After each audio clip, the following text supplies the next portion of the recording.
Comment tu te...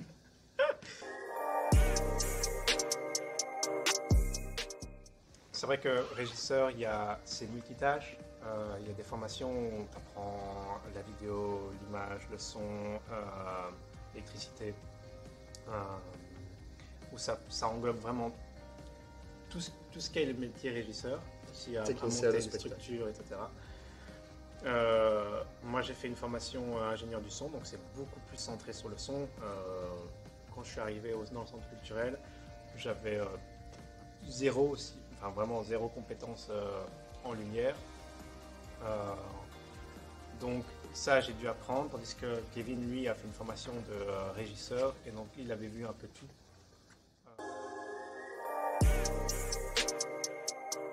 Le métier de régisseur n'est pas que de faire la lumière ou le son. Il y a tout l'aspect autour. Donc il y a déjà un aspect très important, c'est l'aspect social. C'est important de savoir communiquer avec les artistes. Et donc, sur toute la saison, nous recevons des fiches techniques d'artistes de spectacles que nous allons accueillir dans notre salle. Et de cette fiche technique démarrent un peu les négociations pour savoir si ça rentre dans notre espace, si on a le matériel qu'il faut. Si on ne l'a pas, il faut trouver le matériel qu'il manque. Donc voilà, il y a déjà tout cet aspect fiche technique, préparation d'un spectacle avant le spectacle. Ensuite, il y a des spectacles où on fait nous-mêmes la régie, c'est-à-dire Georges va faire le son et moi je vais faire la lumière, mais il y a aussi beaucoup de spectacles qui viennent avec le régisseur.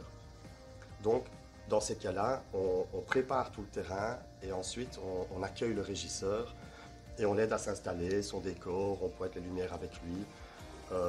Et c'est lui ensuite qui, pendant le spectacle, fera sa régie avec ses artistes. Donc ça, notre quotidien, c'est avant tout ça, c'est s'assurer que nous, les spectacles qui sont programmés dans notre salle, fonctionnent. Dans notre métier, vu qu'on travaille dans une structure fixe, dans un centre culturel, on travaille en équipe. Et donc il y a aussi toute l'équipe d'animateurs. Et on ne fait pas toujours que du spectacle. On aide aussi dans les projets d'animation. Et en fait, dans le centre culturel, tout le monde a son poste, mais on va quand même se retrouver à faire des choses hors de notre poste. Et ça, c'est tout le monde au centre On peut culturel. prendre un exemple, il y a la fête de village, on brûle la Macrale en février. À ce moment-là, on ne fait plus vraiment de la régie, mais on fait plus de l'organisation et on va monter un chapiteau, un bar. Voilà, on aide dans les animations. Il va se passer une fête aux Fagnes, on va l'aider à installer tout le matériel, on va transporter tout le matériel, contacter le service travaux, s'arranger avec la commune pour. Donc voilà, il y avait cet aspect-là aussi du métier. On est amené à aider aussi les centres culturels de la région de Huy, donc on s'entraide un peu tous. Si le centre culturel de Huy, par exemple, a besoin d'un ouvrier en plus parce qu'il y a un gros événement et qu'il leur manque des gens, on est amené à aller travailler avec eux. Et vice-versa, on a eu un régisseur de Huy qui est venu pour le festival des Chafournis. Les côtés négatifs, ça peut être en effet cette fourchette d'horaire, cet horaire instable, le fait de pouvoir commencer tôt et finir tard, et de porter des charges lourdes. Quoi. Savoir être quand même disponible en urgence, même quand on n'est pas censé travailler.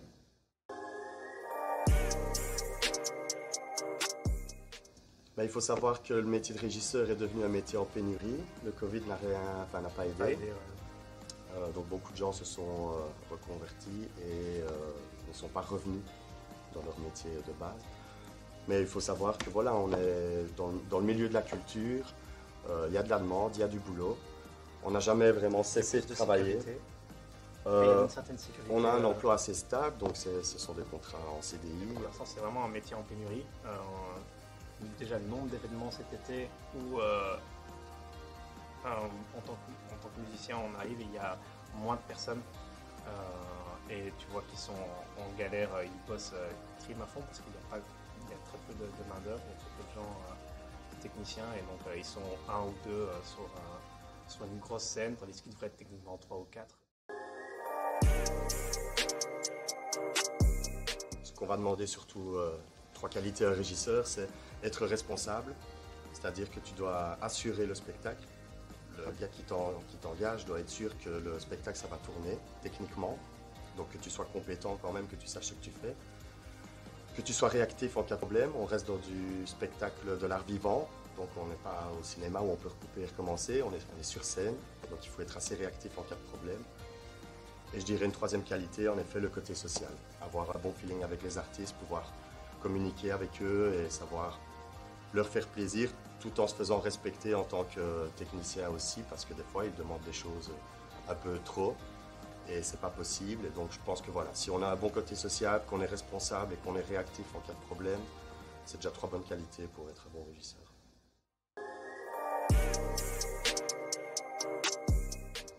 Pendant un stage en événementiel, dans une boîte de sono, je me suis fait renverser par un sub.